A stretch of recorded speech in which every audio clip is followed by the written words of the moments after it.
Welcome. This is Speaking the Game, episode 2. I'm your host, All Right, with the lovely co-host Elise, better known as head coach Elite. We're just here to tear the curtain down, invite you into a lot of conversations that we normally have, that we basically been having for the past couple of years. We're speaking the game, not just with youth, professional, college, women's, men's. We're speaking it all. Mind the coaches. We have several years of basketball experience and basketball participation at the helm. So when we speak from different views, and we're ready to share that with you. It's not what you see on mainstream, it's what you see on our stream. So with that being said, how you doing today? I'm pretty good. How are you doing? I'm good. I am definitely good. It's a lovely day. It's a lovely day. I'm watching some dogs, so just mind me. Just don't even mind me. It's about to get real for you. So everybody's still all eyes on The Last Dance. They should be.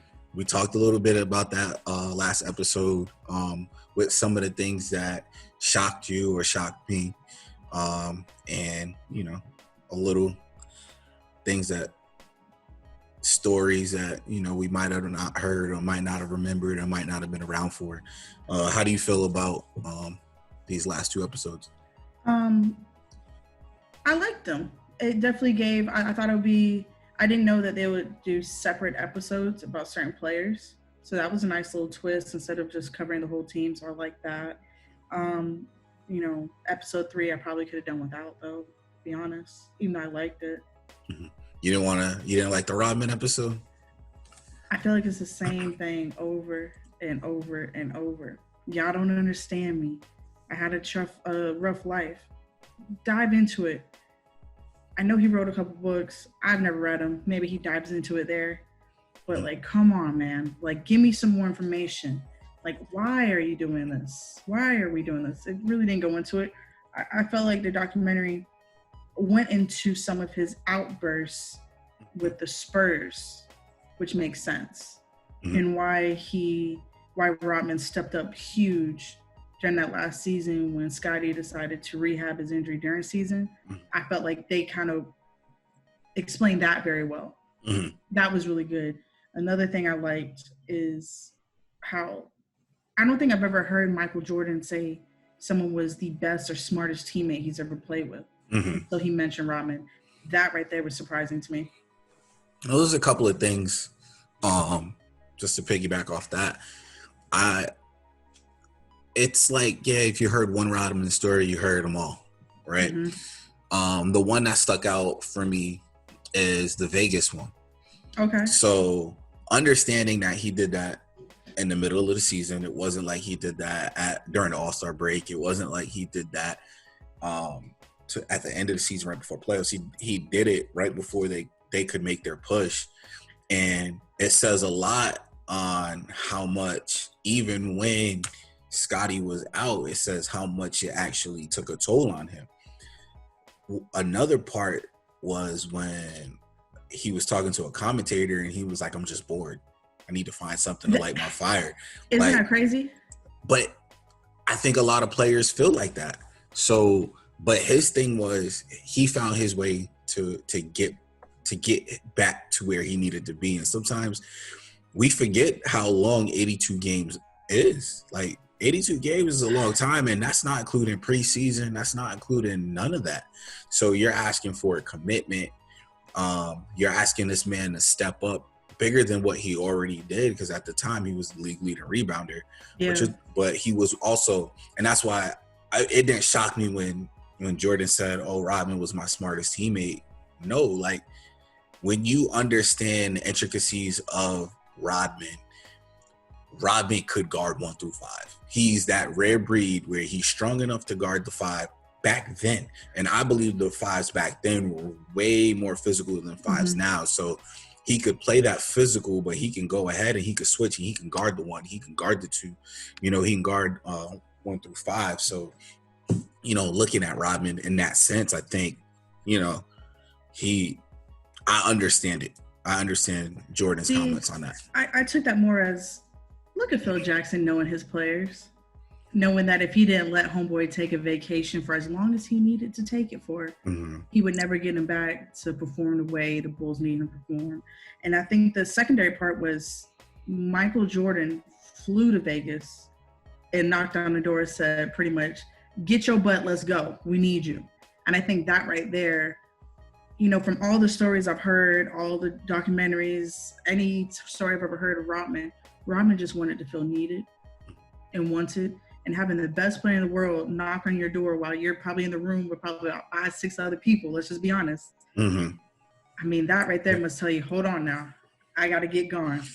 Well, I mean, and the thing is, we touched on this a little bit last week. I mean, not last week, but last episode, where we talked about Phil's level of philosophy and psychology when it came to coaching. Like, he understood the true essence of a coach is to get into, you know, understand your player on their level. And as coaches, you know, I've coached, you've coached. As coaches, that's super important. You don't always get that. You don't always get your players at a certain level because, you know, it's a give and take. So for him, and I think a lot of Rodman's career was, once he got to the league, he had that in Chuck Daly. Chuck Daly let him be him. Chuck Daly wanted him. Wasn't the quote, you can't put a saddle on a Mustang? Let that Mustang run? I don't exactly remember off top what that quote was. I'm not going to lie to you right now. Like, I want to say that was in the Jordan, and that was in the Dennis Rodman documentary. Chuck Daly said, you don't put a saddle on a Mustang. But that's, to me, it tells you how great of a coach Chuck Daly was, how great of a coach Phil Jackson was. And it's nothing against Pop. Nothing against, because I don't even think Pop was a coach at San Antonio at the time. But it's nothing against that. But it's like, wait a minute. When you put it in perspective, Dennis Rodman played with arguably 4 of the top 50 greatest players of all time. Yo. So we have number 1 obviously being Michael. Number 2, I would say, no particular order because he played with. So no particular order. Michael, Scotty, Isiah, the Admiral. Yeah. So, and that's at almost every position. That is at every position. When you look at it, he played with one of the best centers ever. He played with one of the best shooting guards ever, arguably the greatest player ever. He played with one of the best small forwards ever. And he played with one of the best point guards ever. So it's like not too many people can do that. And he's won with all of them except for David. Because they didn't. So, I mean, we could talk about that Spurs team another time because Dennis Rodman was just finding himself in San Antonio. And I think San Antonio was actually a perfect fit for him to find himself because I don't think he's the person that he is in Chicago if he doesn't find himself in San Antonio. Agreed. I want to have one more point is I don't know if you caught this, but I caught this and I'm thinking as a coach, right? How Michael Jordan talks and the words he uses, he's very deliberate man in everything he does, right? Whether it be he's taking jabs at somebody, whether he's being very nice. The way Michael Jordan said after after Dennis Rodman came back from his Vegas trip, Phil had them running doing Indian runs. He said, hey, I told everybody, jog. What does Rodman do? Take off. It took us 4 sprints to catch up to him, 4 laps to catch up to him. I think deep down, Michael Jordan appreciated that. Because definitely. Even though he definitely appreciated it. And there was another part in, I think, episode 4, where he said Dennis was always in the gym. Didn't have to worry about Dennis getting in the gym. And then a couple seconds later, Scottie Pippen said, Michael Jordan taught me how to get in the gym. I caught that, and I'm like, Now when I keep hearing Jordan talk about Dennis, and then Jordan talk about Scottie, I'm like, did Jordan really like Scottie off the court? Or did he appreciate him for his just raw athletic natural ability on the court? Because I think it was like a little big brother situation. And I don't know if Michael really enjoyed little brother all the time. I'm glad you touched on that I'm glad you said that That because was my surprise. I have a theory about that, and I won't say that Michael didn't like Scottie, because you have to understand one of Michael's closest friends was who? Tell me. Charles Oakley. Loved him. Right? Who was Charles Oakley's rookie? Scottie. Yes, it was Scottie. It wasn't Horace. It was Scottie that was his rookie. So when you put it in perspective, they're always around. They're always jabbing him. They're always little bit growing him. He's trying to get him tough. He's toughening him up. He says, so Scottie's like, Jordan showed me how to be in the gym, right? But it wasn't until Jordan stepped up for Scottie that everybody else, and that's what I noticed. Yeah. When Jordan stepped up for Scottie, now Horace is coming up and stepping for Scottie. When Horace was supposed to be that guy. See, Jordan missed Oakley to the point where Jordan had to be the enforcer in order for the rest of his team to follow. And that's where the importance of losing Oakley, they lost an enforcer in the time. Because imagine what Oakley would have been like against Detroit Pistons.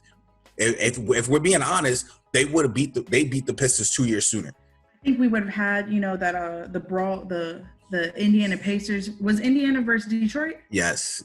I think that brawl would happen a lot. The Malice in the Palace would have happened a lot sooner with Charles Oakley still with the Bulls. It would have. That Detroit team was stacked, but what else did you get from the Last Dance? Because we can go all day on that one. Well, that was the main takeaway I got from it, because now I'm listening to every single word they say. The second thing I got from it was Isiah Thomas, man. I think people forget how good the Isiah Thomas Zeke is and was. One of the best guards to come out of Chicago ever. And I think because of how Detroit handled getting swept, I would say swept by the Bulls, IT's legacy will get lost as basketball goes on. Magic Johnson won't get lost in the shuffle. Larry Bird won't get lost in the shuffle. But I hate to say it, Isiah Thomas is about to get lost in the shuffle because of how they handled losing to the Bulls. I don't think it is that, though. Like, I don't think his legacy had anything to do with how he handled the Bulls, but how he handled everybody. So he literally had, it's me against the world, my team against your team mentality, which you love. Like, as a coach, we love that. But you got to understand, like, nobody liked Isiah Thomas. Nobody liked him. Like, people forget, like, Carmelo busted this dude's head open, like, wide open in the game, like, because he gave him a quick elbow. Nobody liked Isiah Thomas. What I do, and another reason why people are overlooking him is kind of the reason why you hear, oh, well, LeBron needs this person, LeBron needs that. And I'm not trying to bring LeBron up, but I'm trying to, in the comparison, you got to look at his Detroit teams. He played with he had, at the guard position alone, had dudes coming off the bench that could have started for any other team in the league. They were stacked. You had a dude called the Microwave Vinnie Johnson. You have Mark Aguirre. You had dudes that was putting up numbers before they got there. The only dudes that we could say, all right, well, they weren't really who we thought they were at the time was John Sally. But you had Bill Laimbeer, who at the time was a three-point shooting center. And I hate when everybody's like, oh, we got stretch fives now. Bro, they were doing that in the 80s.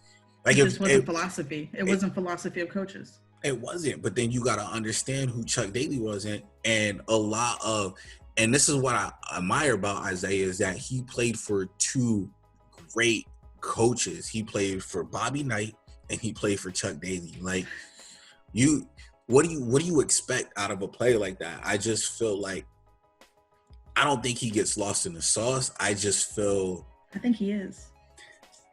I feel like when you look at his position, and we can go through this all day when it comes down to his position,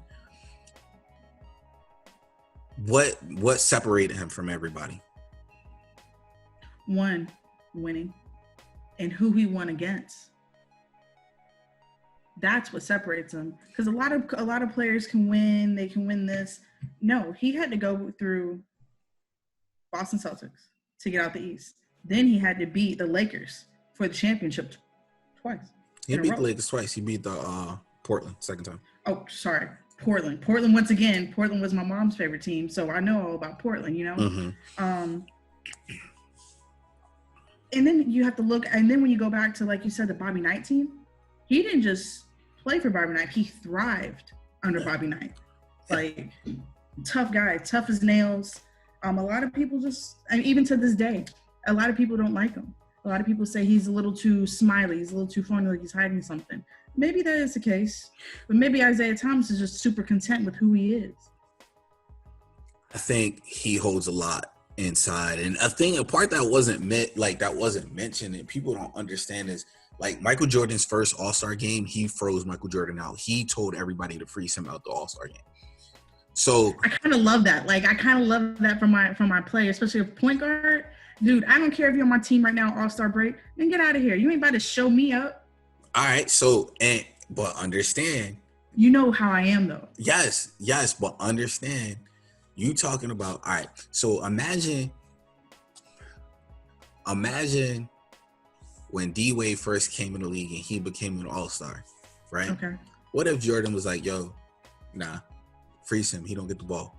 What about Kobe's first all-star game? Nah, because he played with a bunch of vets. That all-star team had a bunch of vets in 97. Mm-hmm. So, nah, he don't get the ball. Him and KG don't get the ball. What does that do?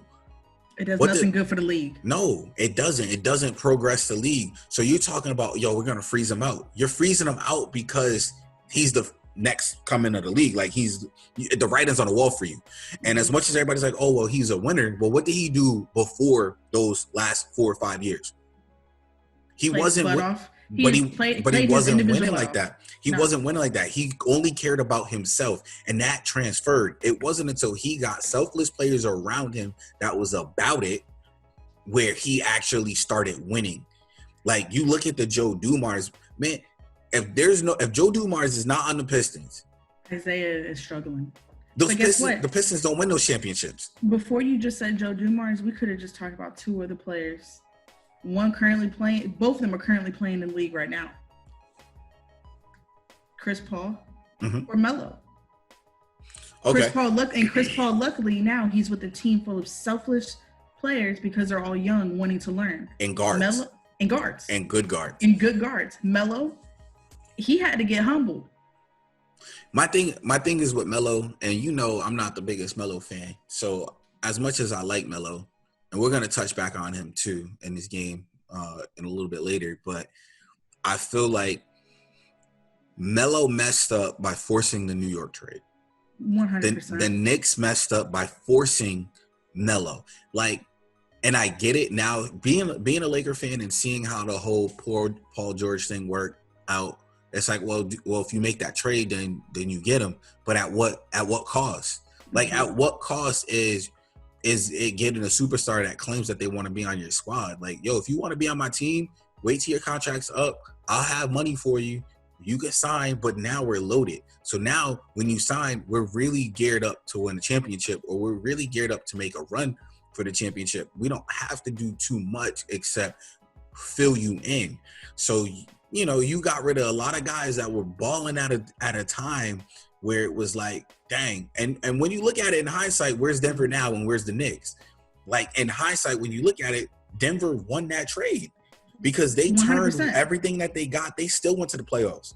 They still went to the playoffs without Melo. And they were able to change a couple of different pieces along the way and be the team that they are right now. So, you know, but I mean, let me ask you a question. Nah, actually, let's do this. Let's go with our top 15 point guards of all time. Okay, I'm not gonna lie, everyone. This was a little tough for me. I'm not gonna lie. I got real stuck at my top 10. Going 10 through 15 was a little bit rougher for me. So, Ralph, if you could please go first. Okay. Well, we're not gonna do the whole 10. The way we'll do it, the whole 15. So the way we'll do it is we'll do like 15 through 11, then we'll do our 10 through 6, and then we'll do our 5 through 1. Cool. Sound like a plan? Sound like a plan. All right. So my list is all over the place, man. I'm such full disclosure. I'm a true fan. Like, Ralph can look at stats and, like, you know, look at it real subjectively. I can't. If I like a player, I like him. If I don't, sorry. All right. Go ahead, Rob. So at number 15, and this is what we'll do. We'll just trade off. Whoever I got at 15, tell me who you got at 15. We'll do it that way. At 15, I got Mark Jackson. I like Mark. I have Mark a little further up, but I like that. I have Penny Hardaway.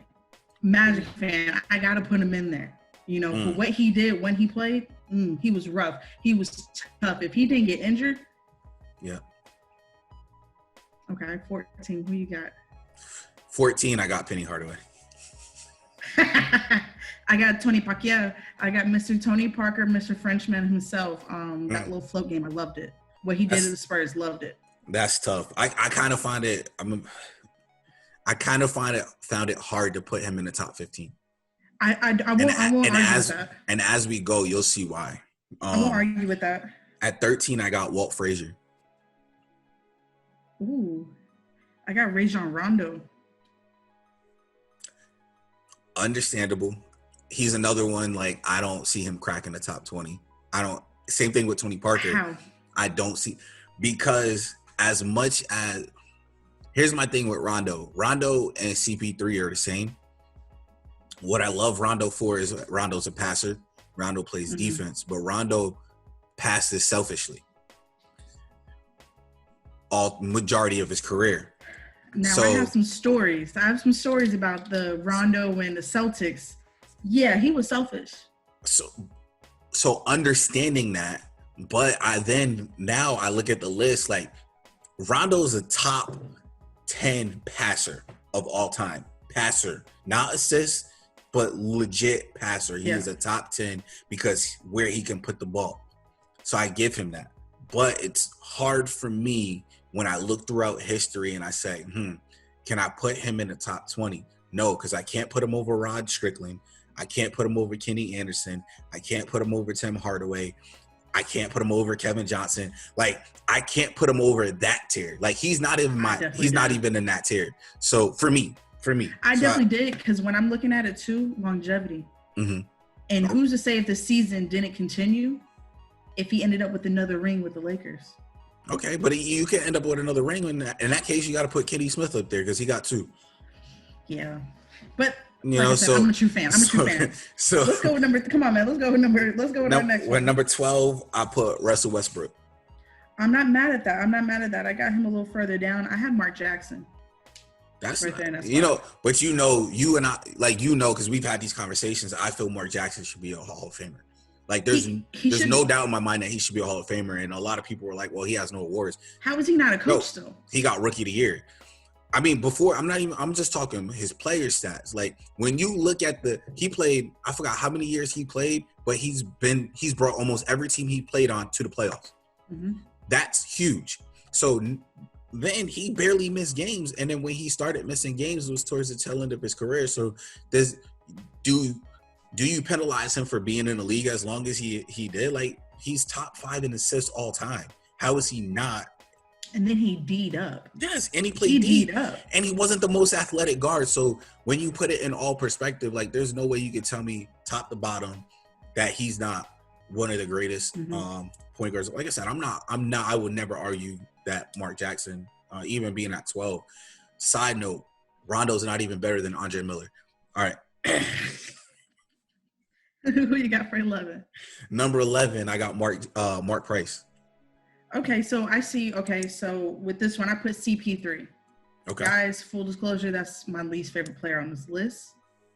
And it was hard for me to put him there. All right, I understand he can go further down on that list. But for me, I couldn't put him in the top 10, so I put him right there at 11. But I can see with your list, you went back a little further than I did. Yeah. I mean, but I analyzed the game. So,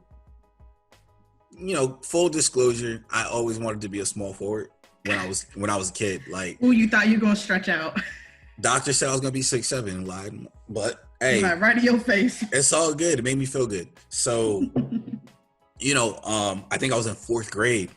They put me at point guard, and I got hit with a press. I didn't even never seen a press a day in my life. 4th grade. And then before, I've been there before, man. Man, I turned around, put the ball between my legs. I looked down the court. I saw my teammate threw it. It got there. but I went to the bench as soon as the next play was over. Can't do that, man. But since that time, I had started studying the point guard position. So I'm also blessed because I grew up in a time where Inside Stuff had a segment called Court Vision. Oh, okay. So you got to see some of the nicest passes. You got to see how some of these guards got there.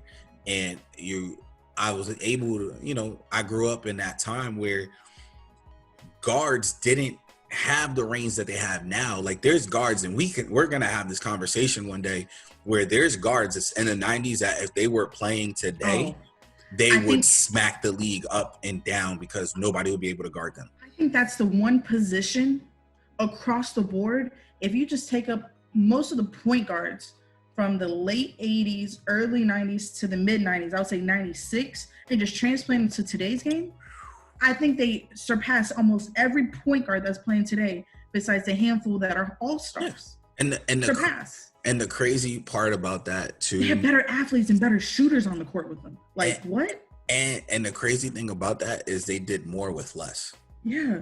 So you give them space. They played everything in a box. You look at Tim Hardaway's crossover, it was in a bop bop. It was boom, boom, boom, and then now I'm gone. Like they didn't play.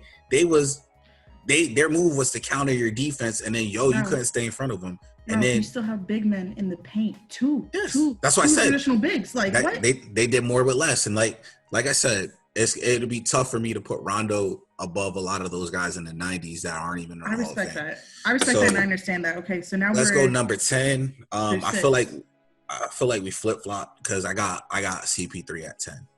Okay. I'm with you. Like I'm not the biggest CP3 fan, but I have to be honest. Like he is the best point guard in his generation. 100% best point guard in his generation. But I think what happened or what did not happen on that Clippers team is going to be like the stain on his legacy. That was one of the best teams he had ever played with.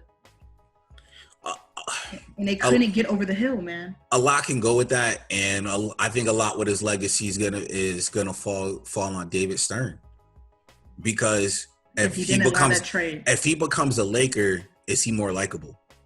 Yes. Like that's something that you got, because I mean it's like I didn't like. It's not that I don't like Chris Paul because he was a Clipper. Like no, like I real do. I see the other stuff that he does. Like I don't look at the box scores when I look at guys like Chris Paul playing. I look at the game. Mm-hmm. And I watch how he plays defense, and he's holding on people, and he's Isiah Thomas, dog. Let's be honest. He's Isaiah 2.0. I mean, I won't deny that. Who do you got at number 2.0? Who do you got at number 10? I got GP. I got Gary Payton, Mr. Glove. That's okay. It's one of the best defensive guards of all time. Speaking of, hey, Rondo's not better than Mookie Blaylock either. So you got a 9. At number 9, I got Tiny Nate Archibald. Okay, so I thought about putting him on this list, but I didn't. The furthest back I went was my number 9, Walt Frazier. All right, so here's my thing. And this is why I put Tiny Nate at number 9. He's the only person ever to lead the league in scoring and assists. In a time. Did not know that. Where bigs dominated. He scored. He scored, I think it was like 34 points a game he averaged, and he averaged 11 assists. That's crazy. That's crazy. So, and I mean, so when you put it in perspective, plus he's one of the greatest, like that's why I have him as one of the top 10. Like and if you really consider his stature, his size, and what he did, it's like, well, you really have to respect that. Yeah. And the thing is, and I want everybody to understand, the players that are playing right now, they still have opportunities to climb that list. And we'll get to that later. Who you got at 8? At 8, I got the glove. Okay, all right. I'm with that. I got the glove at number 8. At my 8, Steve Nash. Ooh. I know some people are gonna be like, he should be number 5. He should be in the top 5. I'm not gonna argue. I'm not. Because that's definitely nice. Number 7, I got Isiah Thomas. Okay, I'm not mad at that. I'm not mad at that. 7.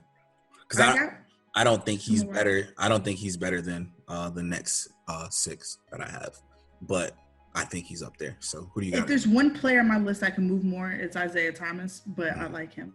I got Westbrook. Well, you brought him up. I brought him up. I like Westbrook only for this mere fact. Dude, Mr. Oscar Robertson was Mr. Triple-Double. Mm-hmm. Westbrook took that torch, brought his teams to the playoff. Did they win much? Not really. But he plays hard, and I got to respect that. He plays 40 minutes. If he can play 48 minutes a game, he going to play 48 minutes a game. And here's my thing, and this is kind of like why I wish he stayed in Oklahoma, but I understand Oklahoma had to do what they had to do. Mm-hmm. He wanted to win. But he's another one that I don't know how long he can sustain what he's doing right now. And for me to put him up on the list, there's a lot of work he would have to do from the point guard position. I know he can get buckets, but there's things that he needs to do from the point guard position for him to even get in my top 10. And that's actually be able to orchestrate the offense. Like he wasn't able to do it in Oklahoma when he had Kevin Durant. And I don't know if it was coaching or if it's him, but at some point as a point guard, you can't run the same play 15 times down the court straight and expect why it's not working. Like, I need him to be able to break a play down without using his athleticism. His athleticism is great, but it's his skill where his if he brought his skill level up and his awareness as a point guard, because he's a great passer when he's going to the basket. But now when you see him away from the basket and you see him as a passer away from the basket, those are the things that for me, it's like, I can't put him up here because these are the parts of his game that he needs to work on. The reason why I put him up there, because at the end of the day, if basketball is over, at the end of the day, his name is at the top of so many stat sheets. So I have to put him up there. And it's just, I'm looking just at stats. His style of play is not my personal style of play, but the intensity he plays with, I like it. I love his intensity. And honestly, he'd probably be better suited at the shooting guard than he would at point. Yes. But that's neither here nor there. Right, yeah. All right, so who you got at 6? 6, I got Mr. Triple-Double himself, Oscar Robertson. Me too. I got Oscar Robertson at 6 as well, man. So since we agree, we already know why. He was the first of his kind, as far as being a big point guard. He kind of set the tone for, where the game is at right now, whether people want to believe it or buy into it or not. Except the only thing is for him to win back then, he needed a big. So for him to get that championship, he needed the Kareem Abdul-Jabbar, whereas Kareem didn't need him per se. Kareem could have used anybody. So at number 5, now we getting into good stuff. I got the chef. You got Steph. I got Steph. You know what? I got J Kidd there at number 5. All right. So the reason why Steph is at number 5 is, and he has opportunity to go up even higher. He's a 4-level scorer. Now explain it to people what you mean by 4-level scorer, because I know what you're talking about, but the people might not. A 4-level scorer is it's rare. It's only a handful of players that can do it. They score on that extra level, not just the 3-point line, but they bring that 3-point line and they stretch that 3-point line even further out. So because they stretch that 3-point line further out, you have to check them at half court. They create too much space. So I've had this conversation with my kids when I was coaching them, and this was when the height of the whole Russell, Westbrook, Curry. And I was like, oh, Westbrook is better. And I said, all right, let me ask you a question. You got 2 players that walk in the gym. One, you only have to worry about when he has the ball in his hands. The other, you have to worry about the minute he steps foot on the court. Who's the better player? Who's the better player? Number 2. And they said the person that I have to worry about as soon as he steps on the court. I said, all right, well, for you who has been telling me that Westbrook is better, you just told me that Curry is better because that's Curry. That, and what people don't understand is, as a point guard, he probably has more hockey assists, more assists of the assist than most players either before him or after him on my list. Who do you got at 5? Well, I told you at 5 I have J Kidd. I have Jason Kidd. Jason Kidd, Mr. Reliable. He would have been Mr. Triple Double if You know the one thing about Kidd that I didn't like? If J Kidd played just a little bit more, you know who he reminds me of? Or the current player that reminds me of him is Ball. Because Ball plays so smooth, so cool. Like, give me a little bit more oomph. But if J Kidd played with a little bit more, let's go. Oh, he would have been Mr. Triple Double. He easily would have taken that throne. Here's the thing about that. Oh, Slow also, steady, baby. Also, Rondo's not better than Stephon Marbury. So I really wanted to put Stephon on my list. You should have, especially over Rondo. Jeez. And that's no disrespect to Steph, because Steph honestly could compete with any of these players for top 15, top 25. Like, he should be a first ballot Hall of Famer. Easy. But my thing with Kidd, and you got to understand, Kidd was on go his rookie year. There's a reason why him and Grant Hill got co-rookie of the year. Like, the JJ and J show in Dallas was amazing. You got two players that were putting in 50 to 60 points a night, and you had a point guard that was serving them every single night. You got Jim Jackson, you got Jamal Mashburn giving you buckets, and you got Jason Kidd locking up your point guard and then just going down the court. Whoop, whoop, up, easy. Not you. Oh, I'm going to fake it to you, but I'm going to give it to this guy. Like, he was 6'5" version of Magic. Like, that's what was. But the knock on him was, he can't shoot. Well, in the league of people that's not shooting, he didn't need it. So over the course of his career, So, I mean, I say all of that. But and once again, longevity. So he played during an era where you were knocking him down, rocking him up, to the era of barely being touched. Like, he played a long span. He mixed that. He was able, because you got to remember, people forget, like, when he came in the league, in the early 90s, early to mid 90s. So when he came in the league, he was part of that transition. Mm-hmm. He just got out the league not too long ago. Yep. So he's, like I said, he's the first. He should be a Hall of Famer too. So who we got? Four, I got Steve Nash. I'm not mad at Steve Nash being that far down. I got Curry. I think Curry. I mean, you have him at 5. I have him at 4. There's no argument there. Steve Nash. I think a lot of people are gonna be upset that I had Steve Nash at 8, but Steve Nash at 4. I'm not mad at this. The stats. When you look at that rookie class he came in with, who would have thought he would have won the MVP first? Not I. I mean, never mind. I'm not gonna go now. We ain't gotta go there. Because there's 2 players in that class that should have got the MVP one of those years. So you agreed, but still, Iverson, he didn't. Iverson was top 3 in this league in scoring. He was top 5 in assists, and he led the league in steals and didn't get it that year. Like, NBA didn't like him. Come on, let's like, go. We know that is. That was Nash's like first MVP, and then the second MVP Kobe should have got. So at the end of the day, he still won it though. Yeah, but that's not why I made him number 4. So the reason why he's number 4 is his floor game, the way he controlled the offense, the way he did what a point guard is supposed to do. Mm-hmm. And who do you have at number 4? Curry. Okay, so the reason why I have Nash at number 4 is because I cannot put him over Jason Kidd. I'm all right with that. Because Jason Kidd basically set the tone for Nash. So who do you got at 3? Jason Kidd. Okay, so I got the Isiah Thomas Zeke there. Just because growing up, my dad and mom talked about him a lot, how tough he was, how he held down Michael Jordan. He dimmed the light of Michael Jordan for a little bit of time. I like Isiah Thomas. Personally, like Tim Hardaway better than him, but but in this sense, I get it. Like, I'm not taking that away. All right, so let's go to number 2. 2. I think this is where both of us flip flop. I put Magic at 2. Put Stockton at 2. This is where our 1s and our 2s are going to flip flop. So this is where you and me, we argue. I don't say we argue. We get into discussions a lot. I think winning matters.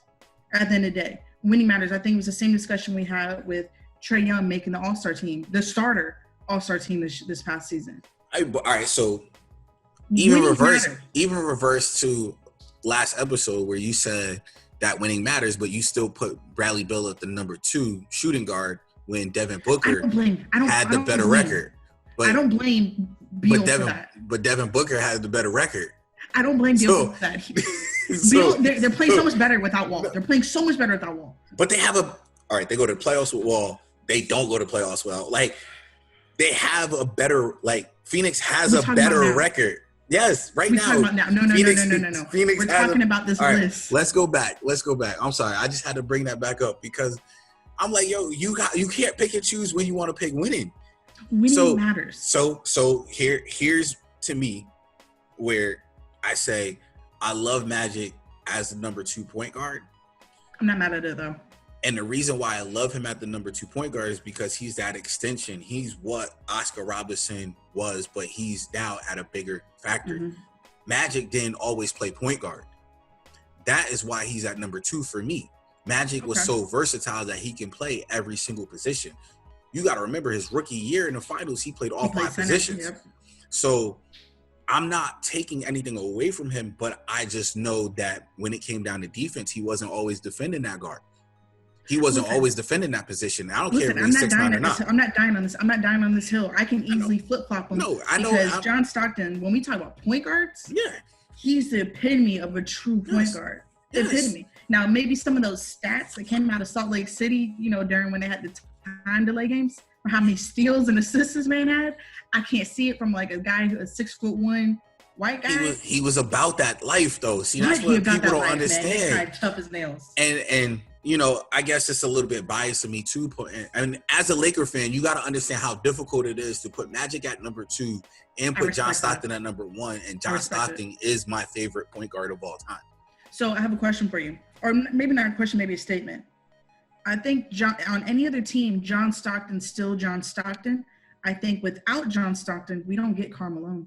No, definitely not, because Carmelo was booty basically his first couple of years, and I'm not the biggest Carmelo fan either. So me neither. But I mean, he can go kick rocks. I want to say it was when Magic was my favorite point guard up until 97, 98. Okay. But between those 2 years, actually no, starting in 95, when Houston played the Knicks in the championship, when Michael Jordan retired, when Houston played the Knicks, and then when Houston played the Magic in the finals.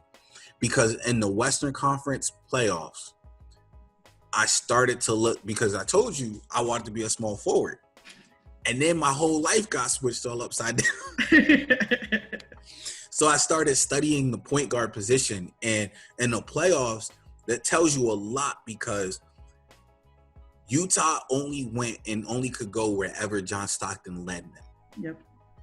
Like you mentioned, you still get John, but will you get a Carl? No. And when you understand John Stockton helped maximize the abilities of everybody on that team, and everybody's like, well, who did Utah have? Can you imagine John Stockton with the one player I wish John Stockton could have played with was Charles Barkley, and I think Charles Barkley would have won a championship. Hands down. No doubt. Charles Barkley's so much better than Carmelo.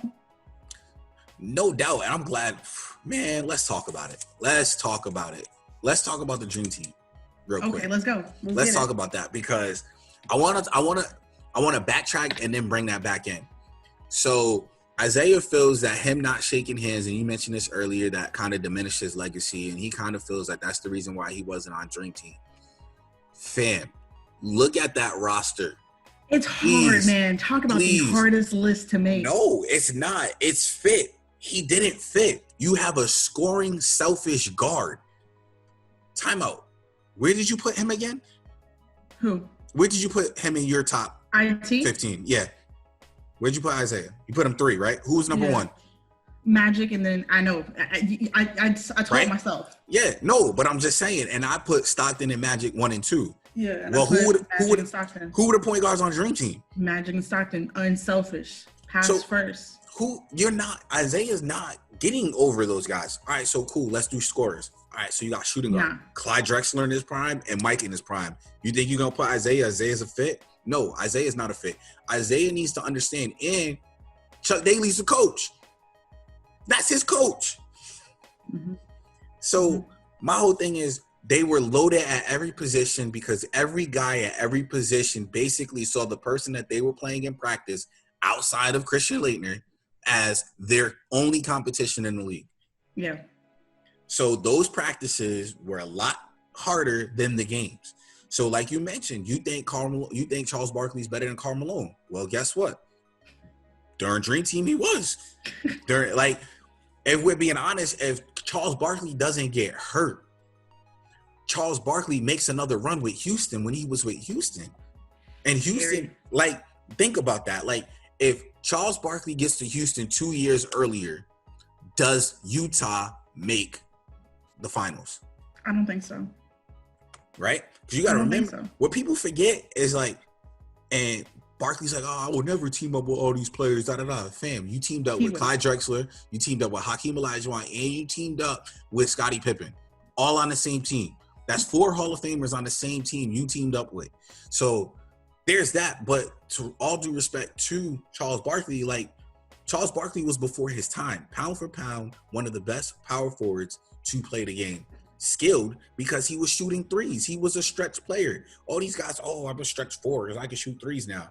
Fam, dudes were doing that in the 90s. Just go back and actually watch the tape of the game. Not the highlights. Go watch the game, the actual game, and you will see that. I'm sorry, I'm going to get off my high horse. What do you think about that Dream Team? I mean, they're the best team ever been assembled in basketball. They are. They're one of them. I mean, besides, come on. Dream Team 2 was tough. Take Christian Laettner off that team and insert the next guy. Dream Team 2 was tough. It's Team USA. Tough. It's Team USA. But you're talking about, all right, but you're talking about Shaq. You're talking about Alonzo Mourning. You're talking about Shawn Kemp. You're talking about Larry Johnson when he was grandmama. Right? You're talking about Reggie Miller. Isn't it crazy that you just said Shawn Kemp, and Shawn Kemp might be the worst of those players you just named? Isn't that crazy? Yes. Ain't that wild? That's a wild statement. When you talk skill, but he was starting to develop his skills. So then you got Dan Marley. I'm just trying to say that's you crazy. got John Stockton. I mean, not John Stockton. You had Dan Marley. You had Reggie Miller. Those were your shooters. You had Kevin Johnson, who's better than Rajon Rondo, and you had Mark Price. You think about that team, and Dominique Wilkins was on that team, and Derek Coleman was on that team. Still think Dream Team 1 wins? They probably win, but I'm gonna tell you right now, it's a close game.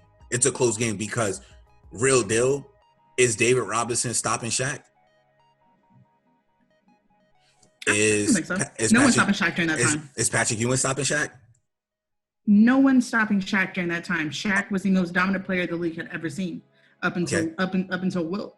Who's stopping? All right, so Larry Johnson and Charles Barkley, they basically cancel themselves out. They cancel each other's out, right? The only advantage you got is Michael Jordan and Scottie. And that's only because Dominique Wilkins was later on in his career. If Dominique Wilkins was in his prime on that Dream Team 2 team, good luck, because the human highlight film is one of the most underrated players of all time. So I'm ready to dive into this next topic, though. You ready to talk about this? I'm ready.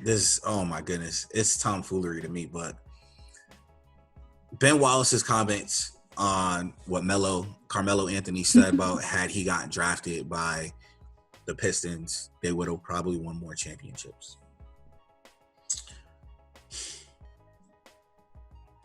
Man.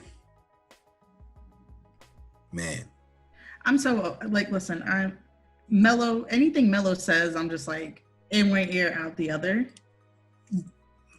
But what Ben Wallace had to say, I didn't like it. I think Ben Wallace is foolish to. He needs to be grateful he was in the NBA. He needs to be grateful that his journey that he took, he ended up in the NBA. People forget his first highlight was on the opposite end of a Kobe Bryant highlight film in preseason when Kobe yammed on him so bad. But I remember seeing Ben Wallace at a couple more practices because when he played for the Magic, he was Darrell Armstrong was his vet. Mm-hmm. And I played on an AU team with Darrell Armstrong's daughter. Mm-hmm. So he would come to the games and say, "Hey, come with me."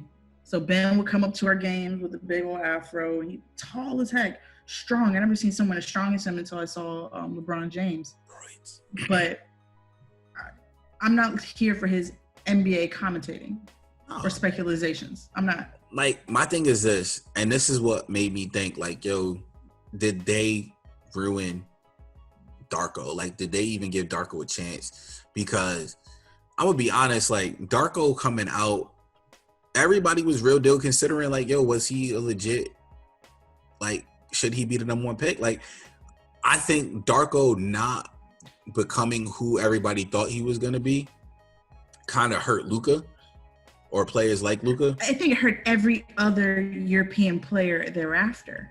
Because up until then, I mean, if you were landing a European player, you're like, yo, this guy has to be super good. Because every European player that had came over before then, I mean, Tony Kukoc. Yeah, Arvydas Sabonis. Dirk Nowitzki. Petrovic. You got all these people who coming over, and they're just all killing. They're all really good NBA players. Might not be all-stars, but they're really good NBA players, cornerstone franchise players, you know? Mm-hmm. And then Darko comes in. I remember that draft like it was yesterday. Like, they were speaking so highly of Darko. NBA scouts all over across the board. Can't miss player. But I think this goes back to the conversation we had pre-podcast, pre-recording. These coaches who have this philosophy, I don't play freshmen, I don't play rookies. Yeah, it's horrible. Because, and that's why I try to have that conversation with people and let them know, like, listen, had Carmelo got drafted to the Pistons, he better think, like, Carmelo needs to thank his lucky stars that Tayshaun Prince had the playoffs that he had against the Magic, locking down T-Mac the way that he did, because if not, they would have drafted Melo. Melo would have been competing with Tayshaun Prince for that starting small forward spot. But or Richard Hamilton for a shooting guard, so for the other guard position. Just saying. But understanding Larry Brown doesn't like a certain type of player. He does not. It's like, that's why he had the fight that he had with Iverson. And yes, Larry Brown cares. And yes, but Larry Brown works best with vets because he was so far disconnected with the younger generation because he wasn't willing to change his philosophy as a coach. And this goes back to the conversation we had about Phil, that we had about Chuck Daly. Chuck Daly and Phil understood to meet their players where they were at versus trying to get their players to be something that they're not. And I feel like that's Larry Brown would be a perfect coaching. College coach because Larry Brown would be a perfect college coach if he would humble himself for college back then, just because he can have full control over all those guys. Now, would Melo have helped that team? Oh, without a doubt. A player to the caliber of Melo would have only made the team even better. But the coach, like you said, he did not do well with the young guys. I think the way the game was in the early 2000s, I don't think Melo is too far off. Melo was a winner. Melo took Denver to the playoffs. Melo should have gotten Rookie of the Year. They give it to LeBron because, you know, he's LeBron. And I don't really want to harp on the whole LeBron situation, but we gotta talk about that. But Melo had the better rookie year. Melo should have gotten Rookie of the Year because he brought his team to the playoffs, because of wins. He went from a cellar team to one of the better teams in the West at that time. And still now, West has been the best conference for almost 20, 30 years. So it makes perfect sense. It's like, fam, like, he could help. Like, he would have helped. Like, he would have been hard to guard. Could you imagine Melo on a rookie contract being the scorer that he was, surrounded by guys that play defense and guys that can get him guards like point guards? He had Chauncey Billups and then Chucky Atkins coming. And I'll take Chauncey over Rajon too. All right. So, what do you think looking at the current Pistons, like, looking at the past, do you think that do you see them bouncing back, or do you see them getting remotely close to what they once were? I hate to say this, I think the Pistons organization follows the suit of Detroit, the city. There's no love, there's no want for people to watch the Pistons. Now, do I like Blake and the Pistons? Yeah. Blake is playing bully ball right now, and I like it. He's showing that he can score. So I like what Derrick Rose is doing, you know, truly being that rose growing from concrete right now, you know, redemption. Yeah, I like it. Who else do they have? And that's my. They have good coaching. I'll They give them have that. coaching. They have great coach, but it took them a while. And that's not to take anything away from Stan, but they should have never made Stan the president. No, you can't do both. We've seen it time and time again. You cannot do both. And it's only a select few that can. And I feel like Stan knows what to do when he has. I love Stan Man. But Stan knows what to do when he has the talent in front of him. Stan doesn't know how to evaluate the talent. That makes sense. So I'll pull up their current roster right now. That way I can talk a little bit more about them. My thing is, and this is where I think it's interesting. They trade Andre Drummond. Andre Drummond leads the league in rebounding as of date, and he's, I think, top 5 in steals. They pay. Say that again. I think when the contract that Andre Drummond signed, the Pistons was way too much. He's a free agent. At the time, he did sign a contract, and it was a lot. This was a dude who couldn't hit a free throw, in my opinion. He's a free agent after, once the season's over. Correct. He didn't sign a long contract with the Pistons. When he was with the Pistons, he got a second contract. Yeah. Smart move on him. He was an all-star. For the Pistons organization, he wasn't winning games for you. To what extent? So I look at it like this. You have a young big, right? Yeah, he wasn't hitting free throws, but he was the one consistent that you had. All right, so now you get Blake Griffin. Now you're going to give, after Blake Griffin signs a big contract with the Clippers, and you barely gave up anything for Blake. Okay, so huge. Which is cool, but can you play them both together? No. You can if done correctly, and I think they had the coaching. If you have a better point guard, yes. But yes, and that was the problem, and then that brings up my next point. You waived the point guard that your starting point guard that was supposed to be your point guard of the future that you overpaid to get to begin with, and that's nothing against Reggie Jackson, but it's like every draft over the past 5-6 years they had an opportunity to get some type of point guard, and they've been drafting wings for like the last 3 to 5 years. And I'm just looking at this right now, right? They got Thon Maker. That's my dude. Now the guy that they got from France, Siaku, he's a problem. He's a potential problem. I like him a lot. I like him a lot. And I'm looking at their roster right now. The shooting guard, okay, they're going to rely on Luke Kennard. Which is not bad. Not bad. They need to draft a 1 and a 2. I mean, and a big, because I'm looking at this list. Their only center or forward center is Thon Maker and John Henson. And John Henson's 6'9". They need to draft a center. John Henson? From UNC? Let me go to him real quick. Cleveland traded him? Yep. John's 6'11". 6'9", real NBA height. Nah, this past season was a real height. He's 6'9". I met him. I talked to him. He's 6'11". I don't care what anybody say. They need to get a big. They need to get a big, and they also need to get a better point guard. I hate to say that, but they just traded their big, and point guard wise, this is a draft to get one. Yes and no. They get cold, they mess up. I'm telling you right now, they get cold, they mess up. Well, we get Derrick Rose for two halves. We get 2 different Derrick Roses. That's what they're probably going to think. I mean, but that's definitely not even. I mean, yeah, I get, but no, because Derrick Rose is a different beast, and I'm not taking anything away from Rose. That was a different beast. Healthy Derrick Rose was a different beast. But like for some people in the scouting room, Derrick Rose is doing so well in this lineup. I wonder how another younger Derrick Rose. But how long can Derrick Rose sustain? And that's the thing, because they can get a dude like Trey Jones, and I know we're not really talking about the draft, but they can get a dude like Trey Jones, and that could change their trajectory real quick. They could actually make a trade and go get Tyus out of Memphis and just put him at the starting point guard. And because you don't need a scorer, like you got a shooter, you got a big, you got your 1 and 2, right? And then you got your guy that you're grooming for the future that's going to be a 3, a 3-4. So I think they're lottery. Because now if they're a lottery, right? Yeah. If they're a lottery, what if they end up getting that ball boy? I don't think the NBA puts him in Detroit. They cannot. The NBA. They cannot. The NBA. Don't do that, NBA. The NBA will not do that. And I wouldn't be surprised if they get Anthony Edwards. For what? For what?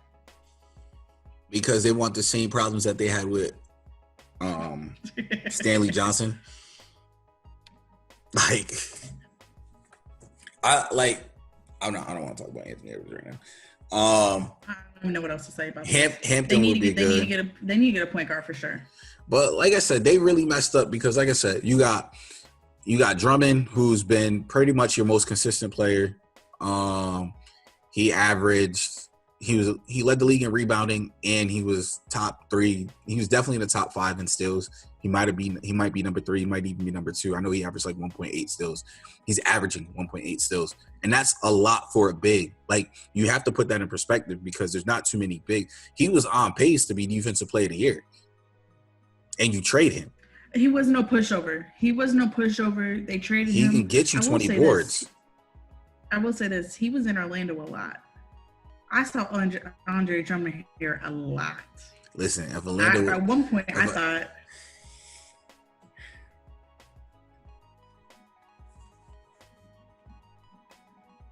What you think? I really thought he was... I really thought he was going to come here at one point. Orlando, they're wild. But I'm not going to get into that, Orlando, because they should have never gave Vooch that contract. But, we're not talking about that today. Nah. So this is what we're going to do. We're going to wrap it up. You got any final thoughts, comments, concerns, any last takes that you want to share? The only thing I got to say is hit that subscribe button. That's all I got to say. Hit that subscribe button.